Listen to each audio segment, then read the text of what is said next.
All right. Hi, everybody. This is Darren Carlisle on the Sports Path. I'm here with Ricky Meinhold. He is the Mizzou pitching coach. And Ricky, tell me about your path to where you are now. It's been pretty interesting. And just tell me how you ended up where you are. Yeah, well, first of all, thanks for having me. Second of all, yeah, my path is a little bit different. I was thinking about this a couple weeks ago when I was going through this transition, and I have one thing that's like back in the day probably wasn't looked at as being like a very sought after journey.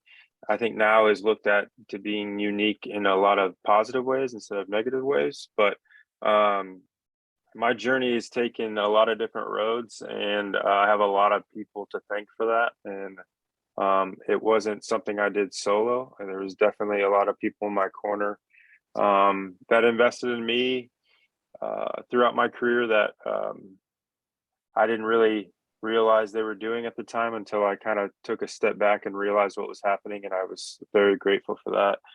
But after, let's go with college, I played a junior college in California. I was actually committed to University of the Pacific in Stockton, California. I went to high school out in California. My family moved out there when I was in high school. I ended up committing to University of the Pacific to play baseball, and they had a coaching change um, going into my freshman year, and that wasn't the guy who recruited me. So um, I was going to go there as a two-way player, and he let me know like a couple weeks before season started or semester started that they were going to take part of my money, and it was really expensive to go there, so I couldn't afford to go to University of Pacific. So I went to a junior college down the street from where I went to high school at West Valley College. It ended up being a really good experience, and played with a lot of major league players that came out of there, and teammates that I still connect with as I am now. But after I was there, in 2000, what was that? 2004 and five. Um, had a good, like, I produced well, and got a couple offers to go different places. After my freshman year, I got a offer from the Loyola Marymount. Didn't wasn't allowed to go there because back in the day there was a little bit more rules than there are now. It was a little bit more heavy on players not Oh, leaving yeah. so quickly, so the Yeah. transfers were a lot harder. But that led to my sophomore year. I didn't really have a good year. Verbally committed to San Jose State University just to play baseball, and I had a childhood friend that I used to live in Springfield, Missouri, and I had a childhood friend that I always stayed in contact with, and she was a All-American basketball player at Drury University in Springfield, Missouri. And Drury created a baseball program in 2007. They had one in the 40s and 50s, and it folded, and then they were starting it back up in 2006 and 2007. And so um, I got she asked me to come look. She said she gave my name to the head coach there, and I told her I was already committed to a school, but that's interesting. And that the head coach there was Mark Stratton, who was a high school coach in the Springfield area that knew me from when I played as an eighth grader and freshman on a Legion team against him. And he Wow. shot his shot. Yeah, he shot his shot and sent me an email. And I was like, you know what? I haven't been to Springfield in a while. I'd love to go back. And this girl's name was Molly. She was like, at least you can come visit and we can see each other and catch up a little bit. And I was like, yeah. So I went on the visit, and right when I got on campus, I fell in love with it. It was just an atmosphere that I felt like I could thrive in. I wanted to challenge myself and go away from family, but it was still in an area that I was somewhat comfortable because I lived in that area before. So it was kind of twofold there. I wanted to like experience being alone by myself as a young man and see how I could kind of grow that way. And then two, I was slightly comfortable because I actually knew what the surroundings looked like. Yeah. Um, Long story, I ended up going to Drury. I ended up actually playing baseball and basketball at Drury, which was fun. After my career at Drury, we had unbelievable memories. Did a lot of cool things in the 2 years that I was there. From the baseball side, basketball side, student, my experience was great. Went up and played independent ball for a few years after my time at Drury. And then I realized, I told my parents that if I was 25 years old and I wasn't moving up an organization on the affiliate side, I would make a hard decision to kind of go a different way. And so that time came, and I did it. And I was kind of shocked that I did it at the time, because looking back now, it's like, why would you do that? But at the same time, looking back now, I'm like, good job. Way to make that decision quicker. Yeah. So ended up not having any idea what I was going to do after I voluntarily retired, which is also known as "you're not good enough, so we're not going to play anymore." Yeah. I was trying to figure that out, and I was working in Bridgeton, Missouri, a little outside of St. Louis, Mm-hmm. at a municipal park, like doing the mounds and cleaning the fields and cutting grass, and just trying to like Is it figure BMAC? out what I was. It was BMAC, yeah. What a place, and I have a story about that in a second. Their head grounds, well, I'll say it now. The head grounds guy, he this whole, what I'm about to tell you about where my career went after that, came full circle when I was in the big leagues with the Mets. I had a BMAC bright yellow shirt in my locker at Busch Stadium when I came as a road opponent to the Cardinals in 21. And I was like shocked seeing it. I was like, what is this? Well, Rob Shears, he still runs it over there, BMAC. He helps out. He volunteers with the Cardinals as a groundsman.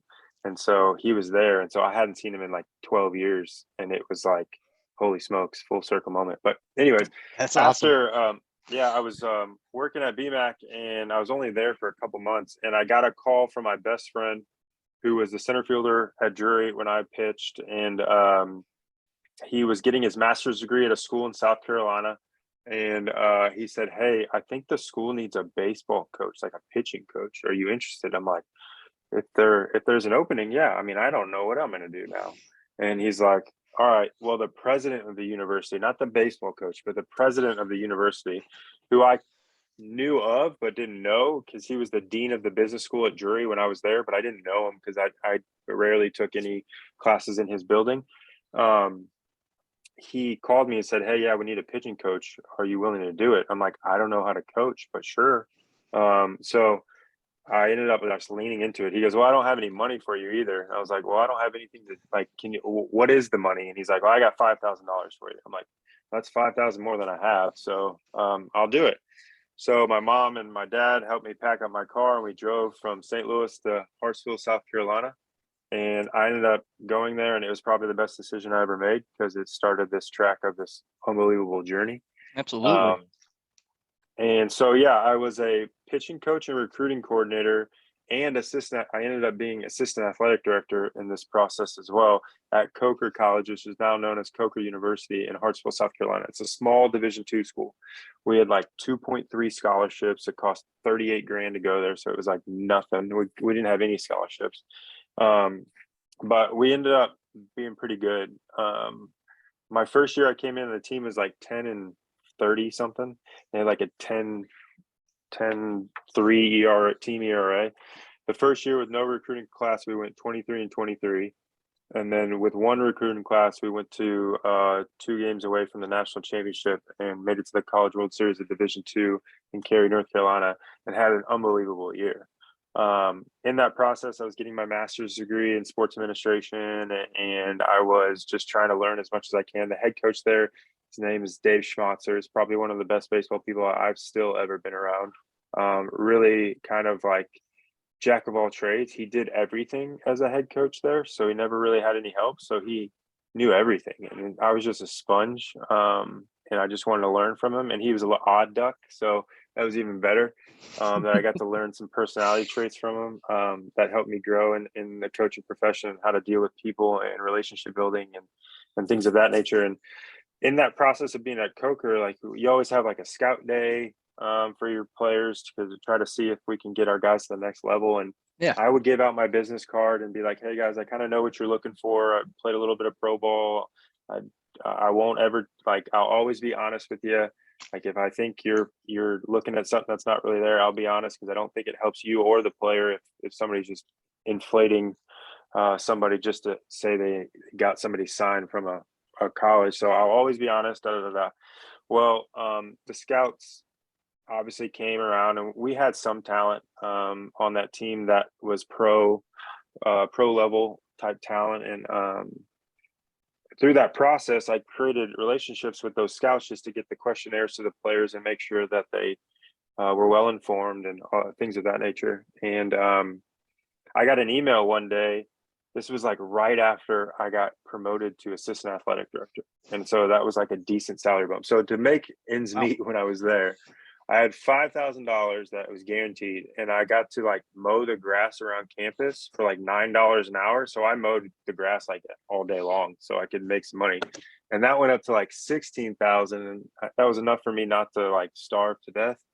And so I made enough money, but when I got the athletic director job, it was like a legit salary. Yeah. So it was like, oh, this is what like normal working is like. So it was kind of crazy.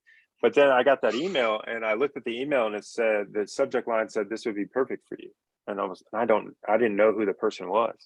And it happened to be an amateur scout with the St. Louis Cardinals. And it was a job description. And I thought it was for players, but it was for me. It was a job description of this new program they were trying to create with the Cardinals. And it's basically a dual position where you would be sent to an affiliate and you would be a coach, but you during the games, and you would help everybody with prep and coaching them before the games. And then when the game started, you would go in the stands and you would scout, and you would write pro reports for like the trade deadline. And so you were basically the one scout that saw that entire league, it was pretty interesting and very intriguing to me, because I could kind of like learn both sides. And the person who said it was perfect for me, and he didn't know me from anybody, and he was spot on. So it's a good scout in his mind. And now that guy is one of my really good friends, and he's the farm director with the Baltimore Orioles now, and we have a great relationship. And obviously the last 10 years of our lives, both of our lives have changed dramatically, and I can thank him for a lot of that. And I'm very, very, like I said, a lot of people invested in me. He was like one of the first ones to really put his neck out for me. And that ended up, it was basically a glorified internship with the Cardinals. So I was kind of nervous about the potential of doing it. But I went into, and I'll never forget this ever. I printed off the email and the job description, and I walked into the athletic director's office. What year was this? This is 2012. Okay. Walked into 2012 or 13. I walked into the AD's office, and I said, "I'm very grateful for what you've given me, but I just got this email and I do not know what to do." And she looked at it and she goes, "Dude, you have to do that." And for her to do that, like, I look back and it kind of gets me emotional, but like, I'm grateful, because like it changed my entire life. Obviously I had to get the job and all that stuff, and that was up to me, but like, she was like, "Do it." And I was like, wow. So I did it. I ended up getting offered. I went through interviews with the assistant GM, who's now the GM, Michael Gersh, the legendary field coordinator, Mark DeJean. My last one was with, who was the third one? Oh, obviously the farm director, Gary LaRocque, who's still there as well. All big mentors to me. Wow. And I went through the interview process, and it was super slow play. And I'll never forget it. I was in Springfield, actually, because I was getting married in July of that next year. And I'm sitting in front of, I forget what the place was called, but we're about to do cake testing. And my phone rings, and it's Gary LaRocque. And he's like, and my wife's like, answer it. And I was with my wife and my mother-in-law. And she was like, "Answer the phone." I was like, "Okay." So we're sitting in the car. I answer it, and it's Gary. He's like, "Ricky, I'd like to offer you the job." And I was like, he's like, "I don't know how much you're going to make. I don't know where you're going to be, but I want you to know you're the first person we're offering the job, and I really want you to accept it." He's like, and I was like, "Holy smokes." And I was like, "Can you give me a second?" He's like, "Oh, you can get 2 days." I go, "No, I need a second. Hold on." And I muted him. And I asked my wife, because it was on speaker, and she was like, "Take the job." And I was like, "Okay." I unmuted it. I was like, my wife, or my fiance, says I should take the job, so that's probably a good way to start this whole marriage thing. But I go, "But I need to be straightforward." I was like, "We're getting married in July, and that's like in the middle of a professional season. So if you want to go a different route, because that's not good timing. I was like, I don't really think I can change this wedding date. And he laughed and he's like, Ricky, you tell your fiance, or you ask your fiance how many days she needs for you to be there, and then we'll give you double of what she says. And I was like, all right. I was like, well, I guess then this is a deal. He's like, well, we'll get in contact with you here shortly and get it all going. So that was cool. So Wow. fast forward through the year, I learned a ton. Ended up doing a lot more than I thought. I was the guinea pig of that role, so I got to like form of what it used to. It was super productive. There's a big league coaches that came out of that program, not just me. There's coordinators. There's very, very well respected scouts that came out of the program, and I was the first one. And that program ended in 2020 due to COVID, so they don't even have it anymore. So I'm very proud of it because I invested a lot more into it while I got hired on with the Cardinals full time. So I was like a big part of the growth of that. And I'm just proud of like kind of what that program came for me personally, as well as the other people that it affected positively. But after that program, Gary LaRock and Gersh asked me like, hey, what do you want to do? And I was like, I need a job. So whatever you would give me, I'll take. And they laughed. They're like, well, if I offered you a pitching coach job and I offered you a scouting job, which one would you take? I go, which one do you think I'll be best at to serve the organization? And they were like, just pick one. And I was like, I don't know. I was like, I'm way too young to like pigeonhole myself into something. They're like, okay, we'll try to figure out what we think is best for you. I was like, perfect. Gersh called back like a month later, and he was like, I want you to be a major league scout. I was like, a major league scout? I was like, what? Like, I was shocked. So ended up doing that and then a bunch of other jobs with the Cardinals for about 6 years. And it was an unbelievable experience. I met so many people that are continually mentors to me. I networked a lot around the game, which is basically what this game is about, baseball, but it's built on the foundation of people and relationships. And a lot of people invested in me as a young person in the game that should not be in conversations that I was in or not in rooms that I was in. And I'm grateful for that, because I think the one thing I did that I know has benefited me is when I first started, I didn't walk in like I knew it all.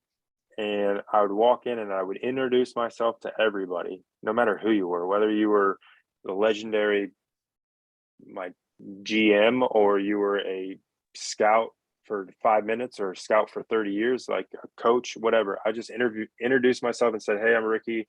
I work for the Cardinals. Nice to meet you. And like, just went about my business. And that resonated with a lot of people, because over time they kind of moved towards my way. And then the older guys started investing in me. And I was just like, yes, this is great.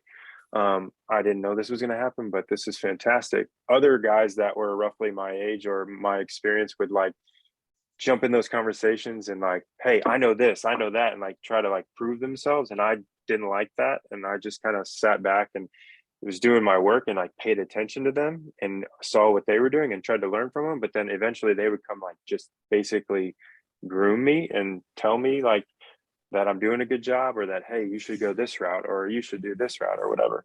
And so again, going back to the people that invested in me, I had a whole bunch of them. Like, there's hundreds of people that gave me a nugget that I still hang on to today. Well, then fast forward those 6 years. The one thing about professional baseball is you're under contract and you can't talk to any teams. And the only way you can talk to teams when you're under contract is if they call your boss and ask for permission. Well, I realized after the Cardinals told me this once, that I was called for permission multiple times, and I only found out about it like 1 or 2 times. And that's normal, by the way.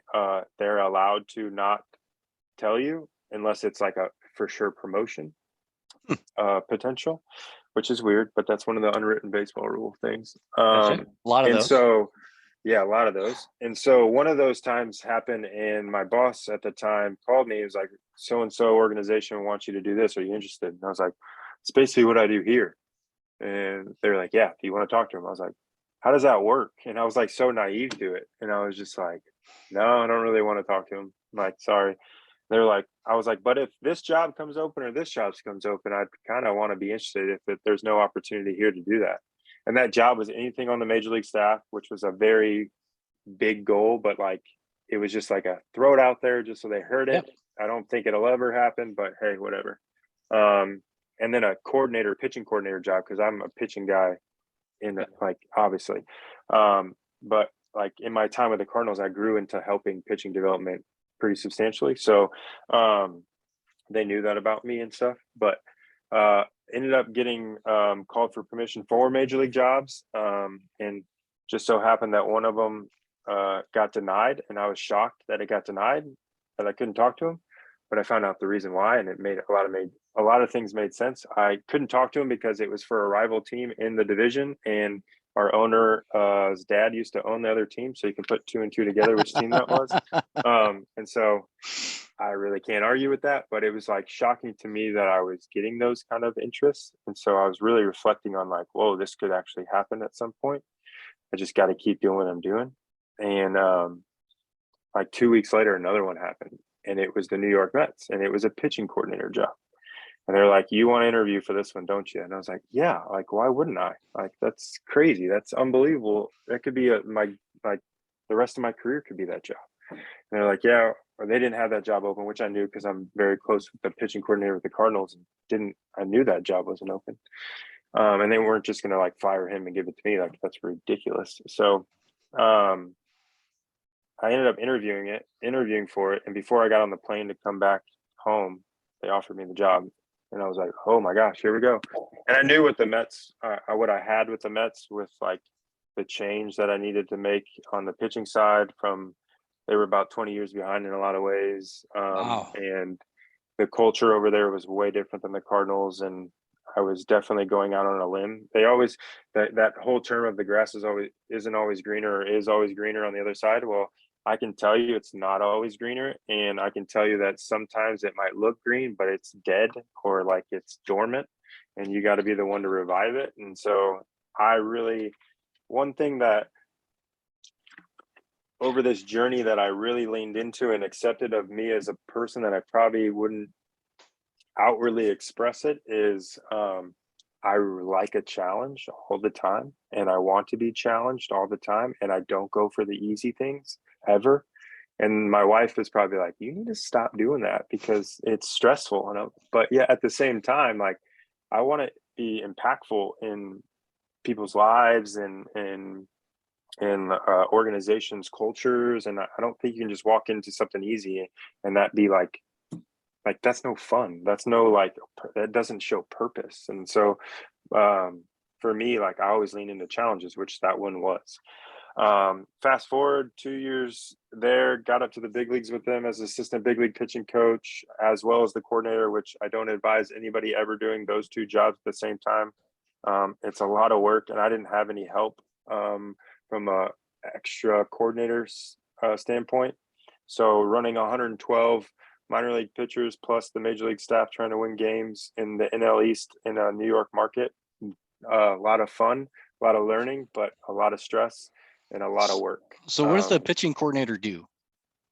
Pitching coordinator runs everything in the minor leagues. So basically, from the philosophies to the organizational dynamics of the pitching department to the developmental plans for each and every pitcher, and then coordinates with the coaches and leads the coaches and grows the coaches that are hands-on with those players. Like, I'm hands-on with the players, but they are at the affiliate all the time with those players, and I have to help lead them and help them be better coaches to serve our players better. Gotcha. And so that's like a mentorship type leader, that part. Then obviously creating all the philosophies and plans of what we're going to do as an organization, and then implementing all that and making sure you don't fail, because if you fail, then nobody gets better. You don't win games because pitching wins. Obviously, we all know that. So it's probably the biggest job in a major league organization. And I'm not just saying that because I'm biased. Like, if you don't develop starting pitching, major league caliber, championship club starting pitching, you're not going to be very good. And then your owner is going to have to spend $50 million to buy free agents because you don't grow your homegrown talent. So it's very rewarding as well as very challenging job. And so I really thought I would do that for a long, long, long time. And in some way, shape, or form, I kind of am. But at the end of the 21 season, there was so much turmoil with the Mets The ownership In and my stuff. ownership was just changing, which for the better, which was great. I never had any issues with the Wilfong family, but like the history of them, like it was just good to change the face of what the organization was on an ownership level for the city, for the entire organization. It was just time for that, and so the ownership change was one part. But in my 2 years there, I had 4 GMs and 2 managers. And so at the end of 2021, I talked to leadership, and my contract was up, and there was only one major league coach with an extra year on the contract, which happened to be my boss, which is Jeremy Hefner, the pitching coach of the Mets. And so he was coming back, but they didn't know who was coming back on the other ends because they didn't have a GM and they didn't have a manager.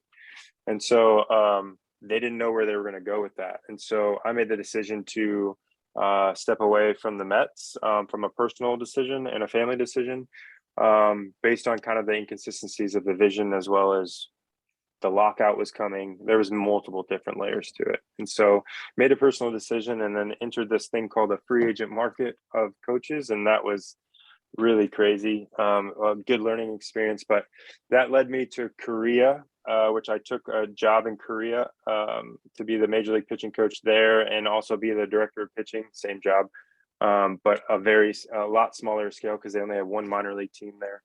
And then did that and tried to change the culture there. And I thought we did a fantastic job. Took the same team that was 10 years running the worst pitching organization in the KBO to being top 3 when I left. So I was very pleased with the growth that we had there, and we were winning and having success. There was some ebb and flows with injuries, because the one thing in the KBO that's different than the major leagues is you don't really have depth. Obviously, in the major leagues, you have all those minor league teams, so you have supplemental players. In Korea, you only have one, and that's like 30 some players, and that's like 10 pitchers. So like if a position player or pitcher goes down, like you might send down your $1 million guy and you might bring up an 18-year-old kid who just graduated high school like the year before. It's like, well, the production is going to be a little bit less. So it's just different, but you kind of get used to it and kind of understand the dynamic a little bit to kind of get around those things. But then something crazy happened a couple months ago. So Mizzou, how am I connected to Mizzou? So go back to this time last year. I had a special projects coordinator for me with the Mets named Brian DeLunas. He was my help for sure. He was like my guy that I could trust to be Mr. Fix-It for certain things when I couldn't get there because I had so many different ways to go.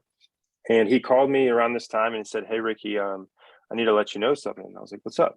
He was like, "Mizzou just called me and they want to hire me as a pitching coach." And I'm like, and I know his whole story. I know, like, obviously I've known him for a while. And I'm like, "Dude, like, let's go." Like, he's like, "Yeah, it's a dream job for me." I'm like, "All right, I'm calling Beezer." And I've known Beezer for probably 10, 15 years. And so I picked up the phone, I called Steve and I was like, "He's your guy, like hire him.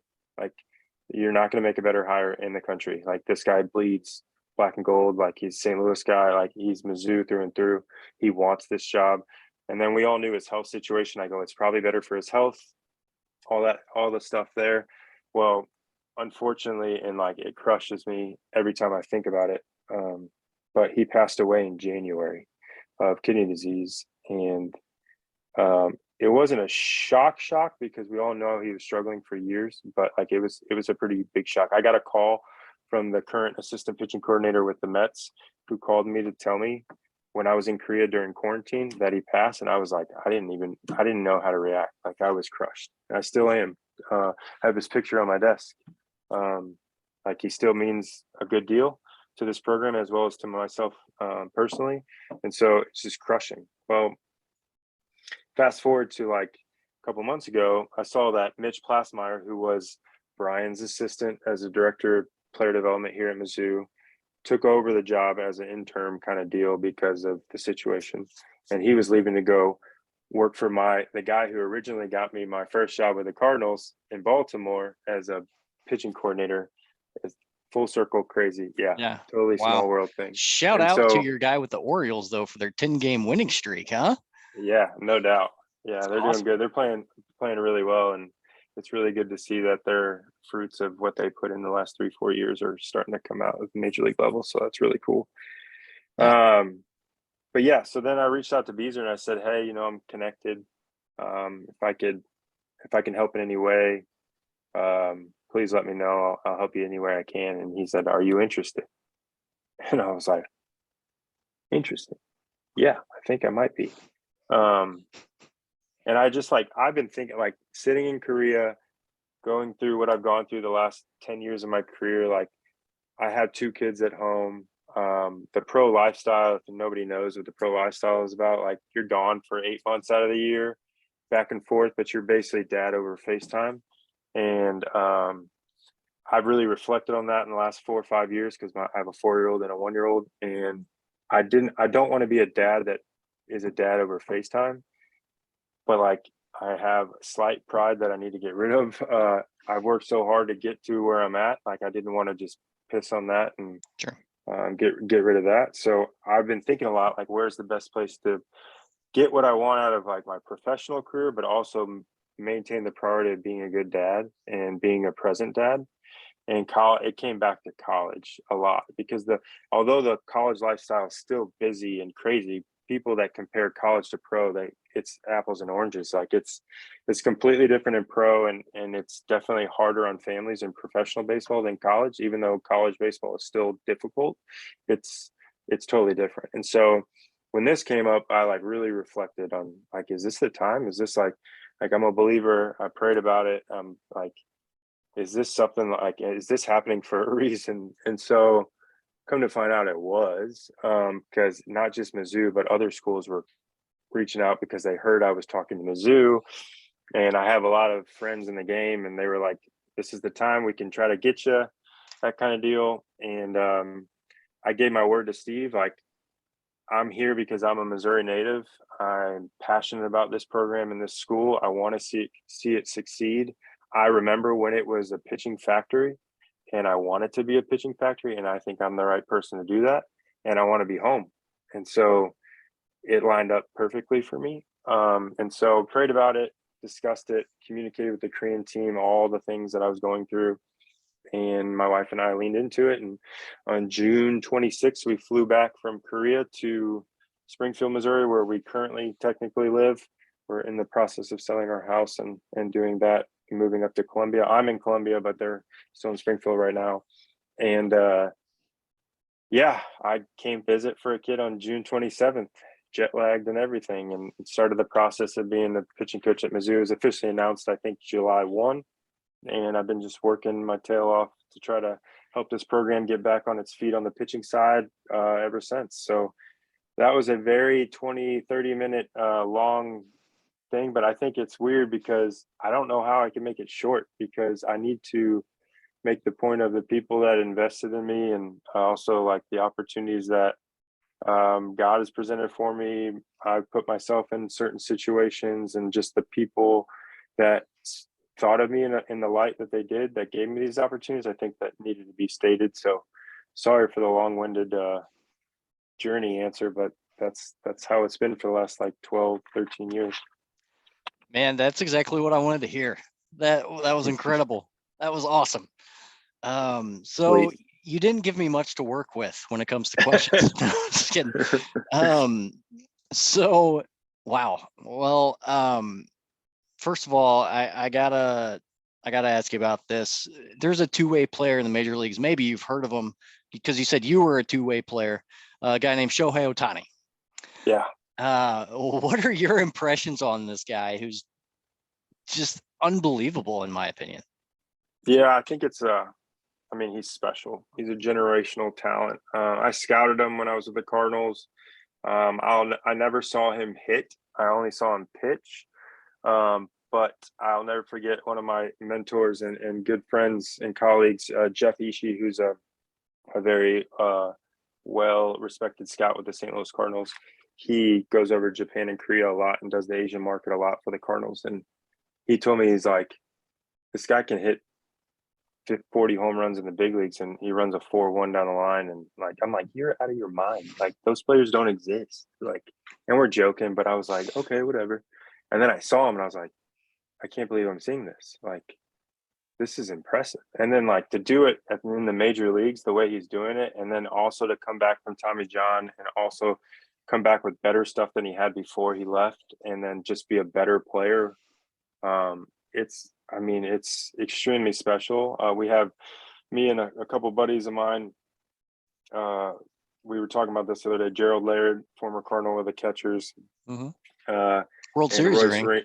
Yeah, World Series ring. Royce Ring, who's Gerald's the catching coach and bench coach in Korea that I helped bring over, and Royce is the bullpen coach now that I've left. And so we were arguing about this, and me and Gerald are on the same page. And Royce thinks that America can do a better job of promoting two-way players, which I agree, but I still think it's a special thing. Like Shohei is like a generational type player, and I don't think you can say like, well, if organizations would give the opportunity for athletes to be more two-way, I'm like, yeah, they tried, and like they break, and they're not as good on one side as they are on the other. So obviously, if you're an organization, you're going to put your value in what is producing for the organization.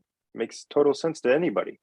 He's like, yeah, but and it's coming from Royce, who was a two-way player in college, and I know where he's coming from, but at the same time, it's like you just need to recognize how special Shohei is from his, not take away the baseball. Like, he's a great human being. He's a special person. And then, oh, by the way, he's like the best on both sides of the ball. It's like, come on.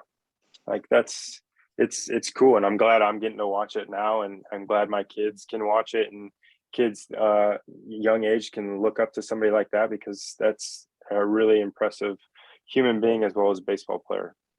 Absolutely. Yeah, it's insane. It is what Yeah. he's doing. So you spent time in Korea. If I'm not mistaken, there's another like a 20-year-old or something over there that's supposed to be a big deal. Yeah, there's Is a that guy right? in Japan, another In guy in Japan. Japan. Okay. Yeah, he actually plays for the same team Gerald's brother plays for, and it's the Chiba Lotte. It's actually Lotte. I work for the Lotte Giants, and Chiba Lotte is also owned by the Lotte conglomerate. So both the teams are owned Hmm. by the same people, which is crazy.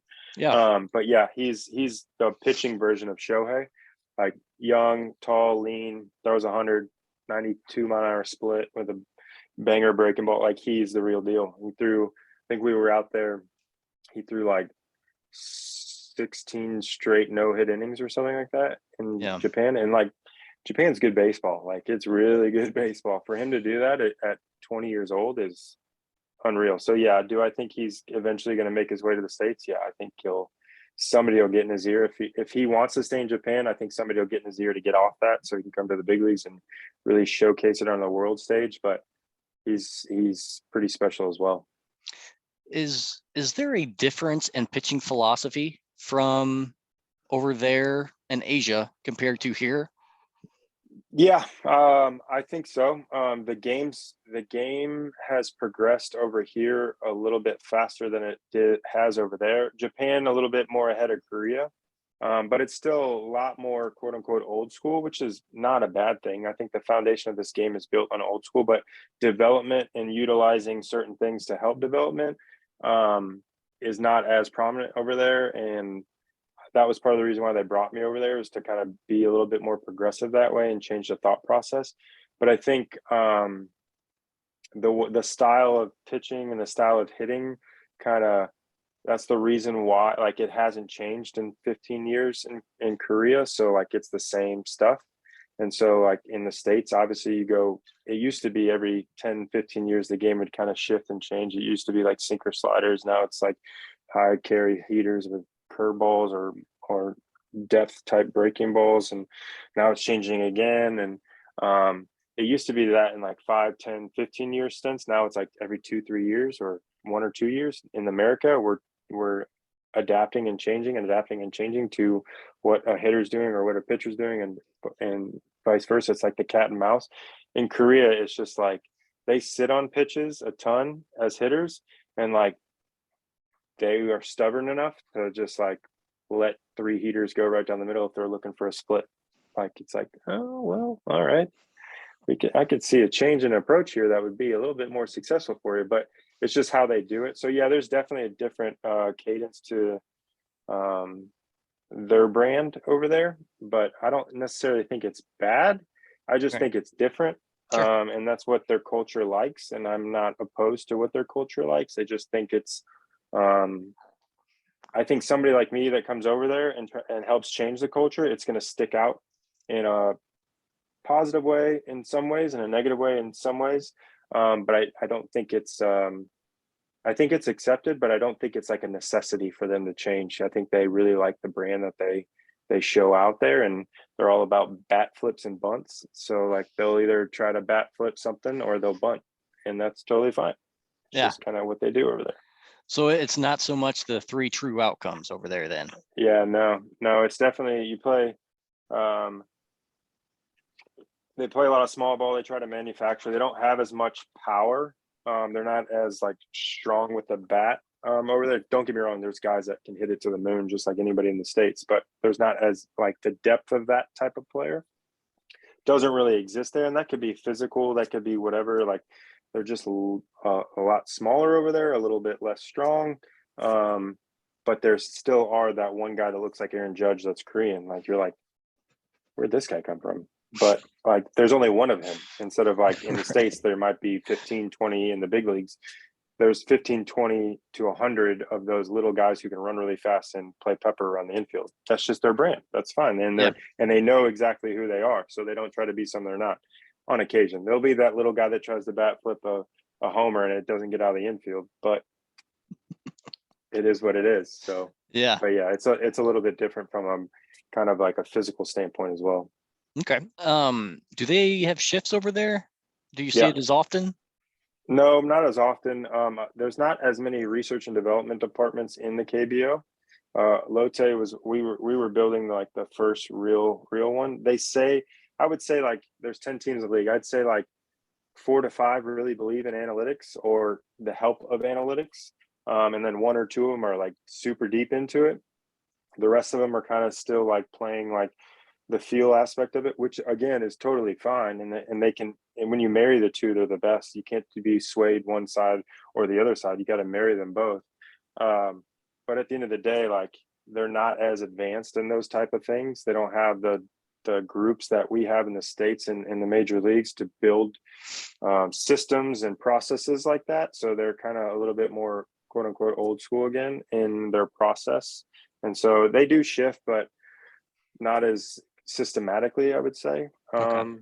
throughout the game. Okay. Yeah.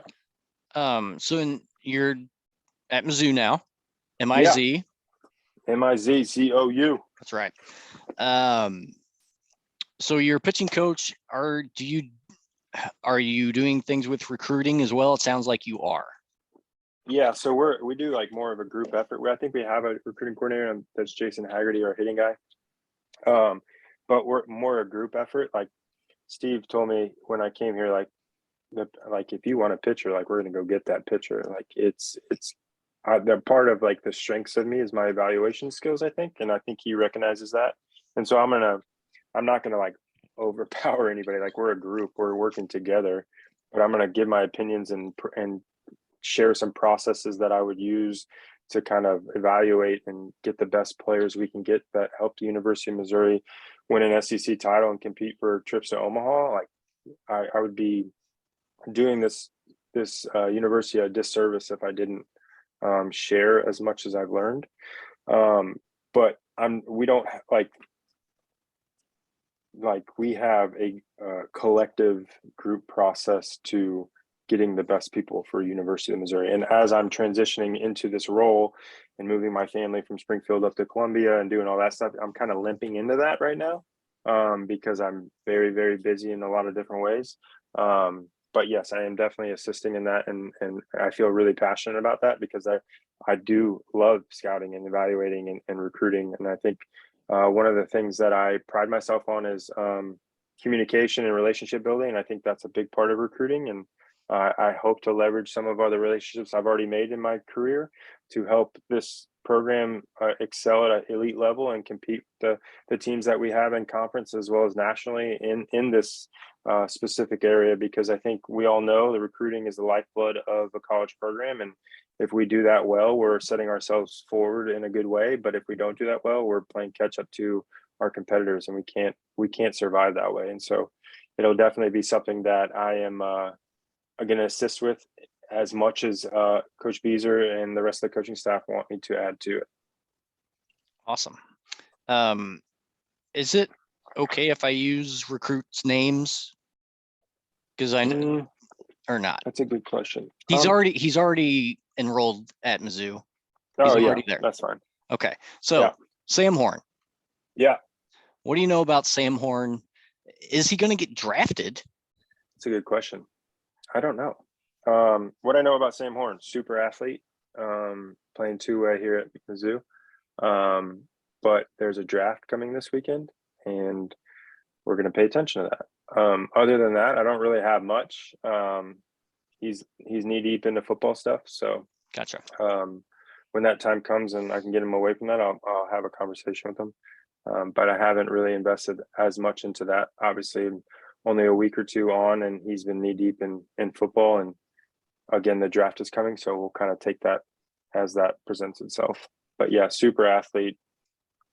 Would love to work with him. That kind of deal. Is he gonna, if he ends up playing ball there, is he gonna pitch there, or is he playing shortstop? Mm-hmm. Okay. Pitch. So talking about recruits and that kind of thing, when you're looking at a pitcher, what's the number one thing you're looking for when it comes to their stuff? Are you looking for, the world right now is hot on velo. Is that where you are at the college level as well? I think velo starts the question, but it's not the end all be all. You have to understand what you're looking at to be able to be like, you always hear the word projection and projectable and all those kind of things. And like, it's thrown around way too loosely in the evaluation settings from people all across the world, from Major League scouts all the way down to your internet scout type guys. So I think people really need to define what projectable means and know how to define that. And I think I try to find really good athletes, or I try to find guys that have consistency in how they move, or whether that's good or bad, we can debate that. But there's a uniqueness. I like unique. Like, again, velocity starts the conversation, but some of my skill sets can peel back as many layers as anybody in the world on these kinds of things. So I try to find things that are unique. I know what plays. I know what plays at the major league level all the way down throughout a lot of different levels. And so being able to create, I want to find people that are the right fit for us, not just go out and get the best kid because he's number one ranked in the state of Missouri or number one ranked in the state of Illinois or in the country. That is cool, but and they love that stuff. That's what they're posting and all that stuff on Twitter. Right. But at the end of the day, they have to be the right fit. So like the relationship between myself and the player and then their family is probably like up there on my list of like going over the top to go get a kid. But like, obviously from a baseball standpoint, velo starts the question. What they do with that velo helps answer the question a little bit more. And then like, how, like, what else do they have? Like, what makes them who they are? Like, what's their identity as a pitcher? I try to define that and see if that's something we need, and just try to maximize every avenue we can to basically, like, when you're at a school at this kind of level, you can tell who's the best. Like, you and I can go to a game and we'll know who the best player on the field is. But like, who's the best Missouri Tiger? Like, I need to define that. And when I define that, that helps me answer all the cliche, hey, his fastball's 90-94 with some run. He's got a decent breaking ball, all that stuff. But who will succeed here? Like, we're going to be a developmental first school program, but development and winning go hand to hand. And I learned that from my time with the Cardinals. Like, they do that better than anybody, just to be fairly honest. And there's a lot of lack of development in college baseball. They just get the best players in the country, and then by the time they leave, they're the same player or they've regressed. And I want to change that narrative. And I'm not saying all teams do that, or teams are bad at developing. I'm not saying that at all, but I know what it looks like at the highest level, and I want to implement that in my home state at the University of Missouri to be able to bring back, like on my wall right here is it's Derek Gould with the Post Dispatch saying Mizzou making claim as pitcher U. Like I don't want to make a claim, I just want to be it. And so and that article was, it doesn't have a date. It had a date on it, I think. No, I just know it's too old and we need a new one and it needs to go up there. But like, I want to be able to build that. So we're in the process of doing that. And I think evaluation and getting the right people to come in here help fast forward that a little bit. Awesome. So you're looking at a kid, you go see him, you talk to the coach. Mm-hmm. What questions are you asking that coach about that kid? Just to be fairly honest, I'm asking, is he a good teammate? Does he listen to you? And if he doesn't, why? Does he take criticism well? How does he handle adversity? Does he have any brothers and sisters? Is he a good brother or sister, or good brother or to his brother or sister? Just the things that you can't see on the field. I feel confident I can go on the field and I'll know what I'm looking at on the field. Right. I want to know all the things I can't see. And so like when I was scouting, and this is going to continue as a college coach as well as recruiting, like I go to the game and know exactly what we're going to get on a baseball field, but I watched him when he walked off the field, what he did in the dugout, how he interacted with his pitching coach or his manager or his teammate. He just gave up 5 runs in 3 innings. All right, I want to see how you react. And I'm not saying like most guys, they're going to react some way. Some guys are stone cold. They don't do anything, but that tells you something. And there's the guy who throws the water bottle at the bottom of the bench, and that tells you something too. So like you can learn from people's kind of how people react to things, and that'll tell you more about what the player's going to be for you than it ever will by seeing, oh, he's 90-94, with a good curveball. Like, cool. Now, like, I got to deal with them 24/7 basically. I don't care about that stuff. That stuff will play itself out. I want to care about, like, is he going to represent this program in the University of Missouri the way we want it to be represented? There's something to be said about that. And I think that's kind of the things I care about the most, because I feel confident in the evaluation that I'll know who's going to help us on the field, but I need to know who's going to help us not just on the field, but in the clubhouse, in the locker room, in the cages, in the weight room. Like, who's going to be that guy? Because those are the guys we need here at the University of Missouri. So I think that's probably the biggest. That's something that's probably not talked about enough, I think. Awesome. Interesting. So we talked about high school kids. Let's go a shade under high school. I don't know how much knowledge you have on this, but when should kids, in your opinion, is there like an age, or is it just every kid's body is different when it comes to breaking it off, throwing curveballs, breaking balls, that kind of thing? Yeah, that's a good question. It's a good debate for a lot of people in the baseball world. I worked with USA Baseball for like 5 years, and so we went over like the pitch smart and all that stuff, and had some. I gave some opinion to building that process and program. But for me, I think you answered it on the latter part of that. I think it's individualized to the kid. I don't think you can be like every 10-year-old or like every 14-year-old. By the time they get to 14 years old, they should throw a curveball. Well, no. Like, if you go with me when I was 14 compared to my buddy who got drafted in the first round, I'm pretty sure this 14-year-olds were different at 14 physically. And like, it's just, we all know that every kid develops physically different, late bloomers, early bloomers. Like, man strength comes at 18 and mine didn't come till 24. Like, everybody grows differently. And I think Still waiting on mine, Ricky. Yeah, same.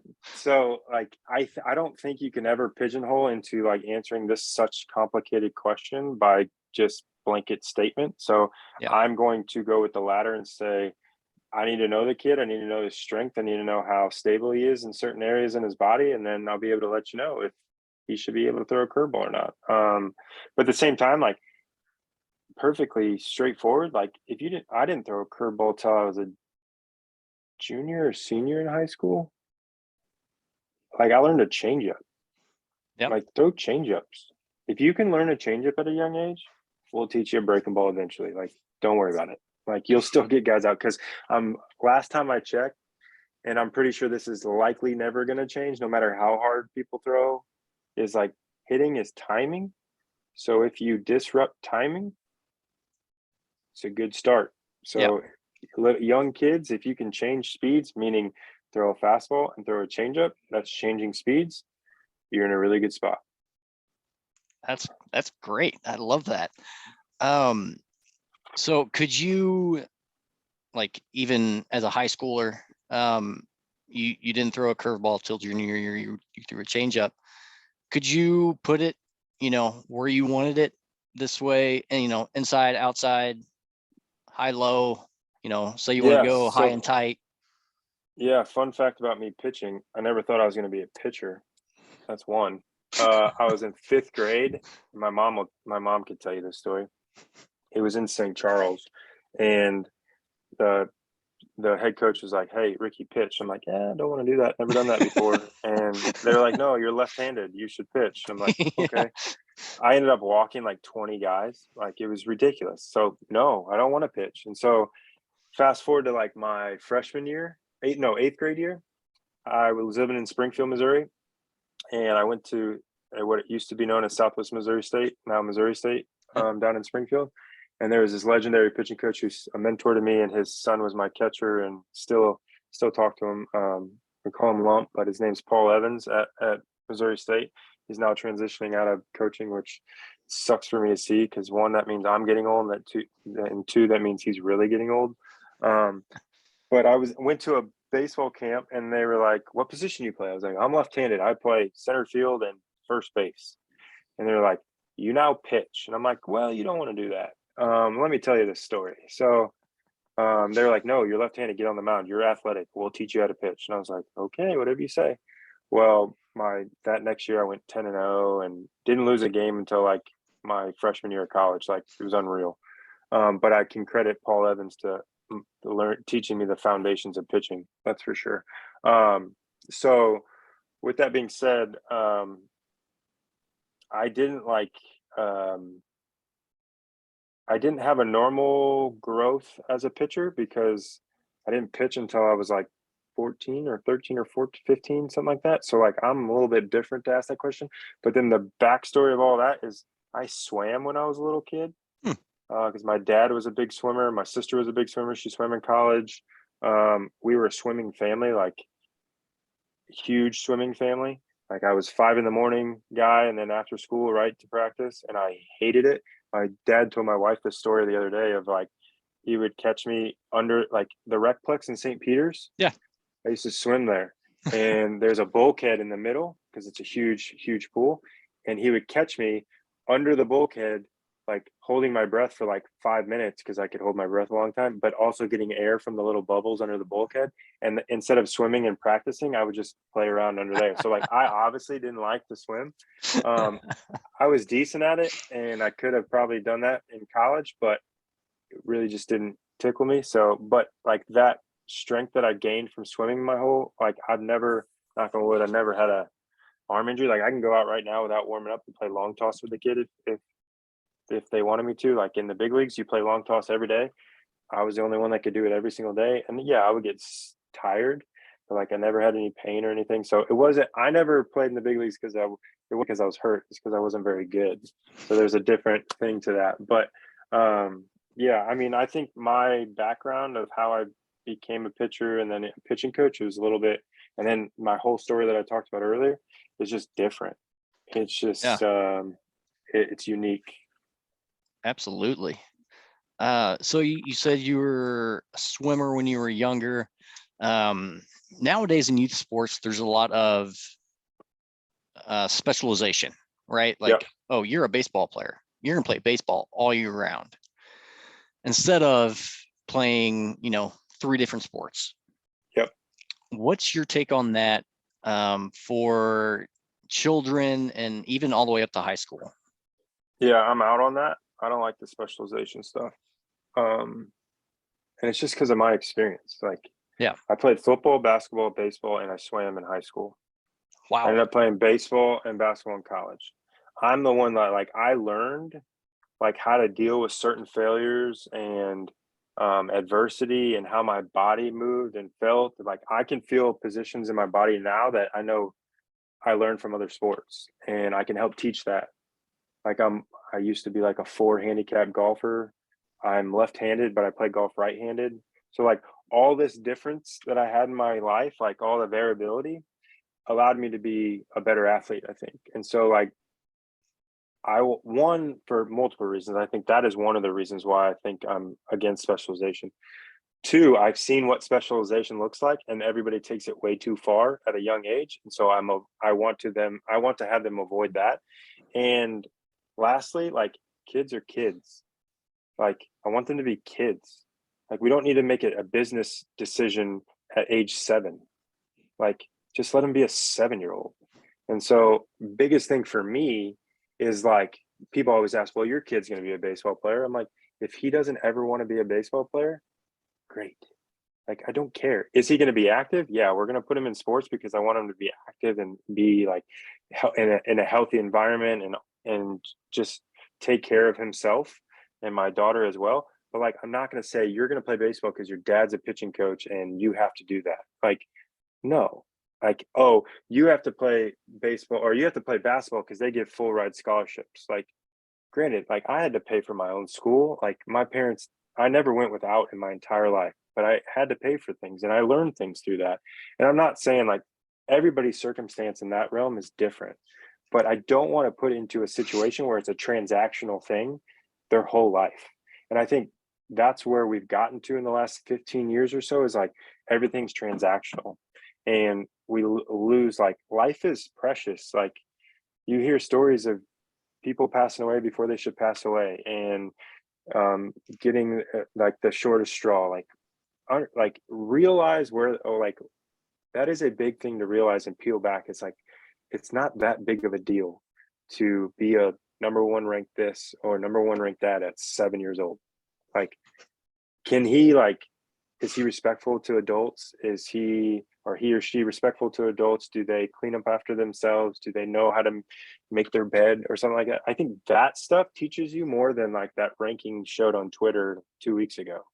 Like maybe I'm old school in that or I'm just like an old soul in that, but for me like there's so much more things that kids could be developed with if they play multiple sports or they don't have a transactional life and they can just be kids and enjoy the things because yeah life is hard, we all know that the people who've been on this earth long enough know that like life isn't easy at times and you have to have some tough skin and you have to be able to get through adversity and it's not all roses and butterflies. Like there's some hard things in life and you have to be able to deal with them. So like when they don't have to deal with them, let them not deal with them. Don't force them to deal with something they shouldn't have to deal with at a young age. And so I sway that way on everything because I just see so many things happening in front of my eyes with like in this profession when you recruit kids and or you evaluate kids and they're trying to make this team or that team, like you just see what it does to the parents more than what it does to the kid. And you're like the parents are forcing it. And it's like, stop. Like it's not about you. It's about the kid. Yeah. And if the kid doesn't want to do it, like don't get me wrong, like I have standards too. Like I said, my kid's going to be active. We're going to put him in sports. I don't care which sport he picks, but he's going to play sports. Like there's certain things that we want to lead to a healthy lifestyle. But at the end of the day, I'm not going to make the final decision. Like I'm not going to say, or I don't want him to feel bad. Like I don't want to play baseball, Dad. Are you okay with that? Like, dude, I'm all in. Like, what do you want to do? Yeah. Like, I want to support them in that and love them, not use them as like a business transaction to further my ego or my pride as a dad or something like that. Absolutely. So is your son the oldest or the youngest? Yeah, the oldest, he's 4. Awesome. So Yep. is he playing T-ball? Yeah, he is. So he played before we left for Korea. And then he the same buddy that I told you that got me to South Carolina basically, he has a son the same age as my son, which is cool.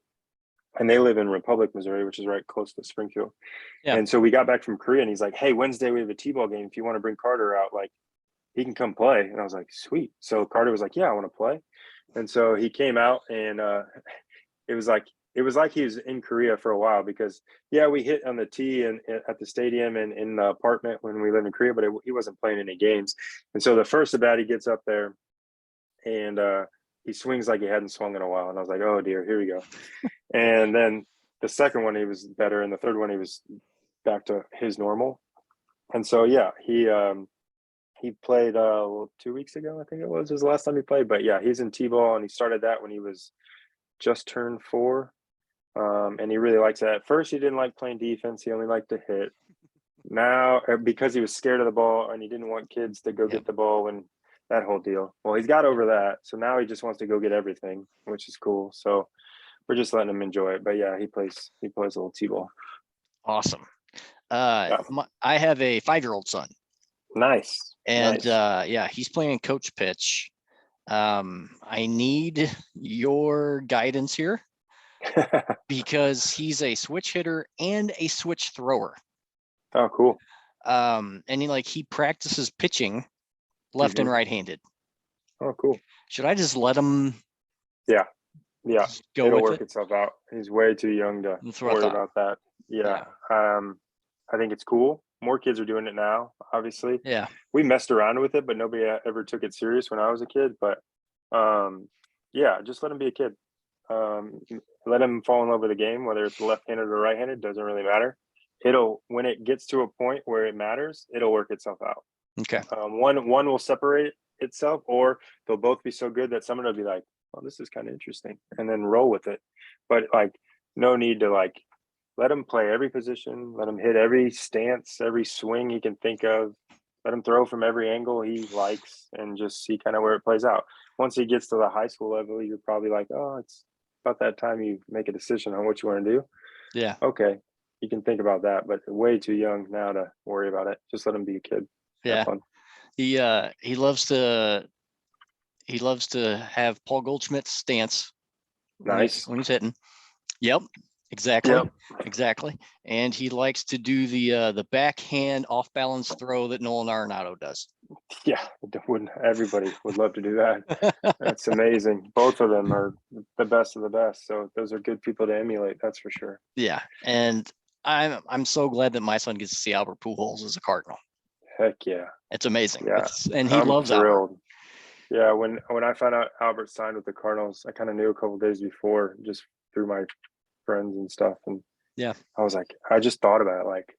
What would the 15-year-old rookie think about this? And I was just like, yes, this is how it's supposed to go. And now he's in the home run derby and he pitched in the game.